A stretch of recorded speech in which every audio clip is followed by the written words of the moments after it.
Hi guys, tagal na ako naku-curious dito sa restaurant na to na malapit sa amin. Ang tawag sa kanya is Fat Crab at pinuntahan ko na nga ito ang itsura niya sa loob.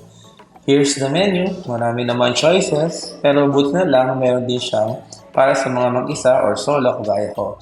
So in-order ko tong prawn solo meal, meron siyang prawns, meron siyang sausages, and meron siyang corn. So ayan, walang plate and may libre din siyang drinks. I chose this iced tea. So, ayun guys, nagpe-prepare tayo, magkakamay tayo for this video. Sinimulan ko with a cork. Sarap ng sauce guys, ang anghang. And alam niyo naman ako, mahilig ako sa lahat ng manghang. Simulan natin itong prawns and aray, mainit. So, nai-imagine niyo kung gaano siya kasarap kasi mainit. Ayan, napadami pa ata tayo sa rice. Sige, gym pa, tapos lamon pagkatapos. Ayan guys, super enjoy. Kita niyo naman, ubos. If you want to know more details, please message below.